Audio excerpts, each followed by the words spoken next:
I was stunned when I received the news that my ex-partner had sold our home without telling me. To make matters worse, he had split the proceeds with his new girlfriend. I felt utterly betrayed and hurt, not only by his actions, but also by the fact that he had moved on so quickly. I couldn't believe he could be so heartless. I was left with nothing, and it was as if the last few years of my life had been erased. Feeling lost and confused, I turned to my ex mother in law for some comfort and support. She gave me a stern look and said, "You need to take legal action." As the mother in law talked, her eyes narrowed and her voice grew cold. She was clearly not pleased with her son's behavior. "Let me tell you, dear," she said, "when my son did the same thing to me, I took legal action. I got a lawyer and fought him tooth and nail for what was rightfully mine. And you know what? He lost. He lost everything." I could see the hurt and anger in her eyes, and I knew that her son's actions had deeply wounded her. Despite her anger, though, there was a fierce determination in her voice. "You don't have to put up with this. You can fight back. You can take him to court and make him pay for what he's done. And if he tries to fight you, you just remember that I'm here for you. I'll help you in any way I can." As I listened to her words, I felt a sense of hope begin to rise within me. Maybe I didn't have to just accept what had happened. Maybe I could fight back just like my mother in law had. Her words stayed with me for days as I began to research my options and gather the courage to take legal action. And when I finally did, I knew that I had the support and strength of my mother in law behind me. Soon it was time. The day of the court hearing was nerve-wracking. I arrived early, my heart pounding with anxiety as I waited for my lawyer to arrive. When he finally did, he gave me a reassuring smile and a pat on the back. "You've got this," he said. "We have a strong case." The courtroom was packed with people, and I felt a sense of shame wash over me as I realized that everyone was there to witness my personal drama.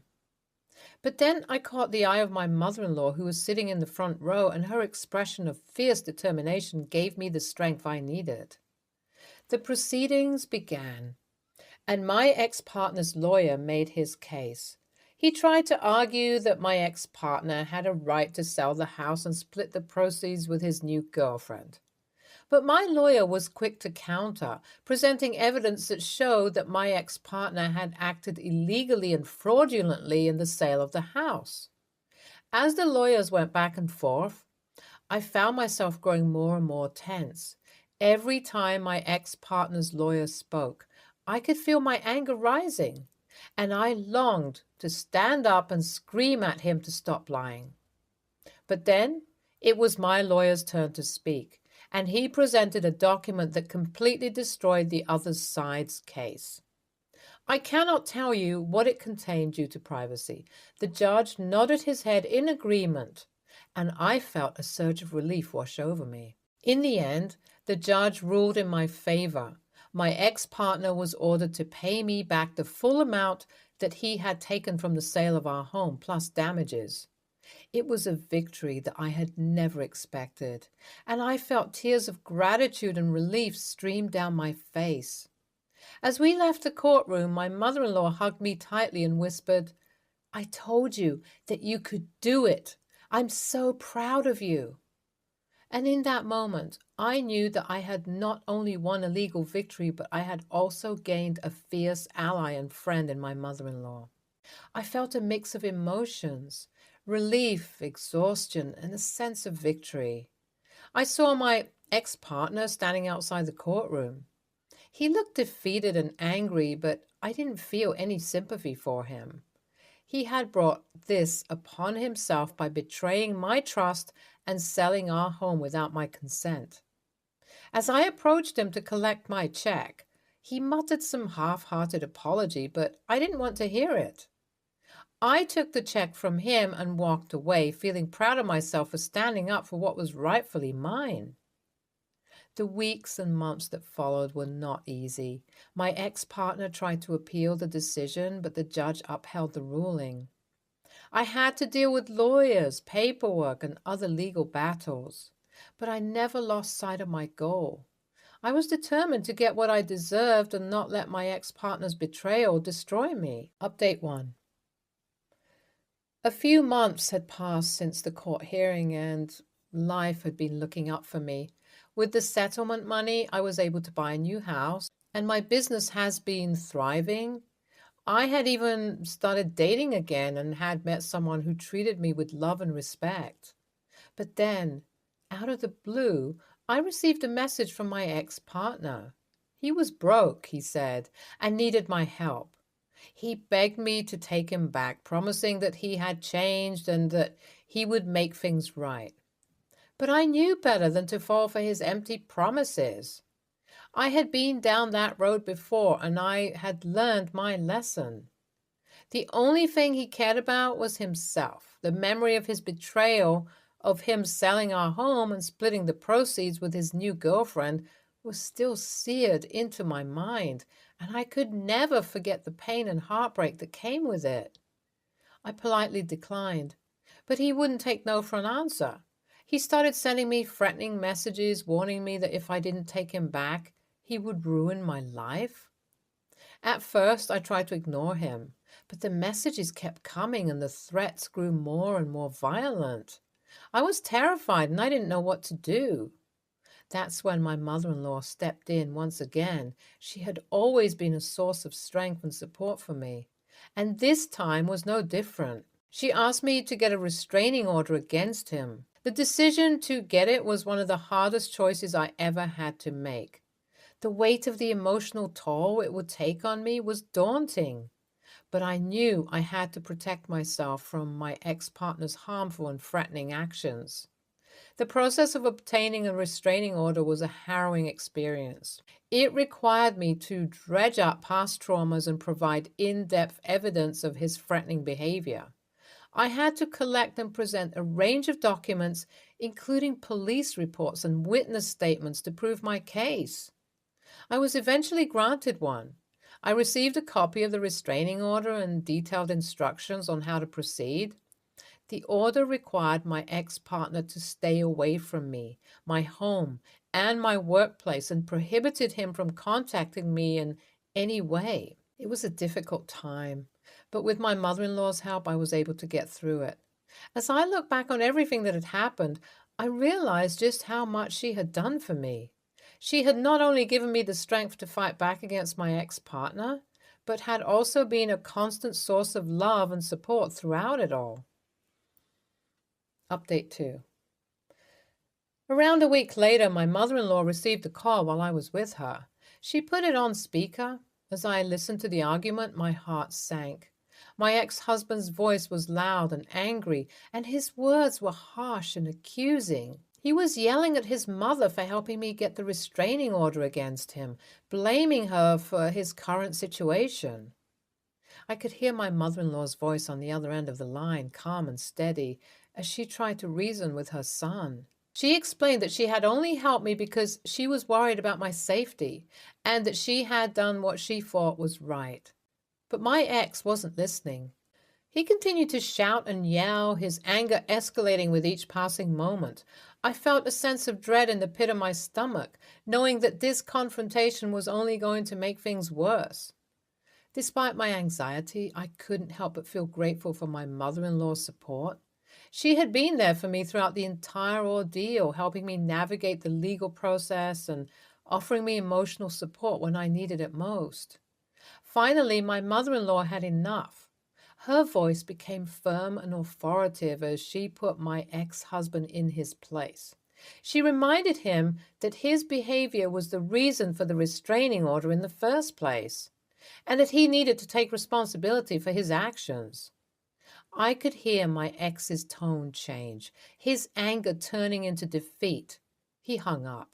As the call ended, I let out a deep breath, feeling a sense of relief wash over me. Despite the conflict between my ex-husband and his mother, I knew that I had someone in my corner who would always be there for me. NTA, I can't believe how selfish and manipulative her ex-husband was to sell the house and split the money with his new girlfriend. And to add insult to injury, he had the audacity to ask OP to take him back after all the pain he caused her. It's disgusting and unacceptable. I'm glad she had the strength to say no and get a restraining order. No one should have to put up with that kind of behavior from a partner. The mother-in-law deserves so much appreciation for supporting OP during such a difficult time. It takes a lot of courage to stand up against your own child and do what's right for someone else. Her willingness to help shows the depth of her love and care for OP. I think OP doesn't have parents, or she would have gone to them first. It's rare to find such an understanding and compassionate person, and she is lucky to have her in her life. Clap hands for OP's strength and resilience in the face of such a challenging situation. It must have been incredibly hard for her to relive the trauma of her past relationship in order to get the restraining order. But she did it, and she took action to protect herself and move on with her life. It's inspiring to see someone take control of their own life and refuse to be a victim of someone else's actions. Finally, someone who doesn't take everybody's bullshit. Next story. I have 4 daughters, Charlie, 25, and Amy, 21, and my stepdaughters, Claudia, 15, and Rose, 17. I had a son, Isaac, who was Charlie's twin. He passed away from leukemia when he was 19.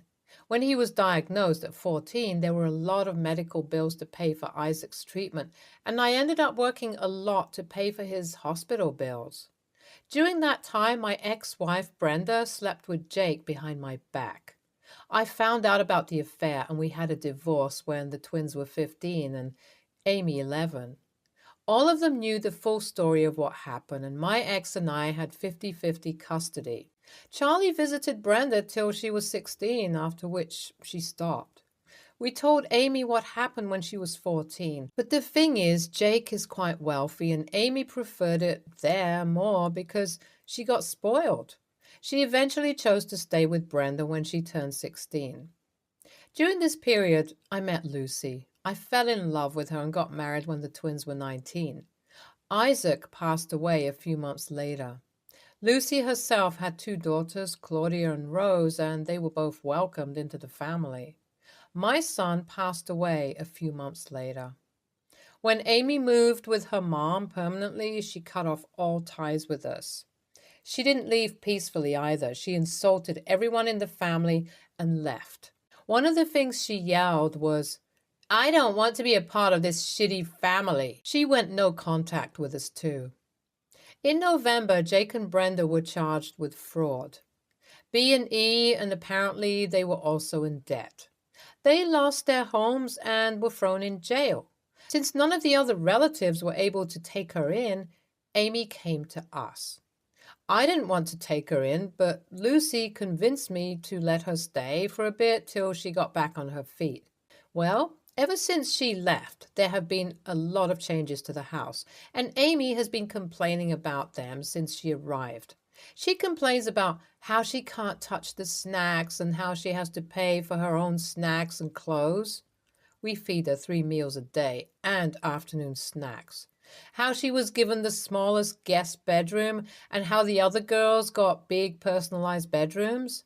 How on Christmas the girls got amazing gifts and she only got a gift card. The last straw for her was New Year's. We took the girls to a big party while she stayed at home. When we got back, she started yelling at me how I'm a horrible father and how I replaced her with Claudia and Rose. I told her that she's the one who renounced the family, and so she wasn't allowed in family things. But a lot of people are telling me that I'm essentially replacing her for something she did when she was a young, impulsive teen. So Reddit, AITA, edit. I would like to add everyone, including her, has been in therapy before she left and after she came back. Nothing has come out of it. Amy has also made it clear that she wants no relationship with me and is here because she's desperate. And she made it clear and told it to my face. Update. First of all, I want to thank some YTA's commenters for their point of view and advice. It didn't ever cross my mind that Brenda could have manipulated Amy. After reading some of them, I did sit and try to talk it out with her. However, it didn't end well, and we did end up yelling at each other. Second of all, I would like to clarify some things. Yes, my wife had to convince me to let Amy in. She, Amy, showed up at my house in the middle of the night demanding for a place to stay without any explanation. I only found out about Brenda being arrested after the police came to talk to me about it. No, I didn't tell my then 11-year-old child that her mother cheated on me, and she was told when she was 14 to 15. Someone pointed out that I put Amy in the worst guest room in the house. I would like to clarify that there are 2 guest bedrooms in the house, and the only difference is that the bigger one has a connecting bathroom. That one is being used by Lucy's nephew, whose college is nearer to us, and he pays us rent. He was visiting his family during the holidays, so it slipped my mind he was there. For the people who are still hung up on the fact that I make my eldest daughter and Amy pay for snacks, which only they can eat, I would remind you they live here rent-free, no chores except keeping their rooms clean, and they are being fed 4 times a day, and their college is fully paid for. As someone who grew up in Europe, this is much more than anything I got, and their friends are getting. Yes, this whole thing is in my point of view. I have tried to be unbiased, as I could see I was angry when I posted here. I would also like to add I have no idea what happened at Brenda's house while Amy was there. I would also like to say that Amy no longer lives here. We just found out that she was pregnant from a hookup and she wanted me to support her and the baby. Sort of exact conversation. We did it in our language, so I had to translate. Me. So, what are your plans with the baby? Amy. What do you mean? It's your grandchild. Me. Yes, but they're your child. So, what are your plans? Amy. I have the education fund in my job. I can buy an apartment. Me. What about college? Amy. I can drop out. I mean, you're here, aren't you? Me. So? The kid is your responsibility. If you don't want them, I'll adopt the kid and take care of the kid, but not you. You still have to find a way to survive. Amy. So you take care of the baby, but not me? Then me and her started to argue. That was a summary of the conversation. She left a few days ago to her friend's house, and when she got approved for a dorm, is now in her hostel. ESH. Amy was 10 when she found out her brother was dying. You threw yourself into work, and her mother threw herself into the arms of another man. The adults couldn't get it together, so you two broke up the family instead of focusing on your children's trauma. Then, just as her brother is dying, you make sure she knows that you left because her mom cheated. I don't blame her for not wanting anything to do with you at that age. You should have all been in therapy. I'm guessing there's a lot more going on. But Amy has had time to process her teenage feelings. I'm not surprised she's failed to thrive as a young adult with such trauma and lousy parents, but it sounds like she has taken to the victim role and is causing trouble for your stepdaughters, who are blameless here. Therefore, she sucks.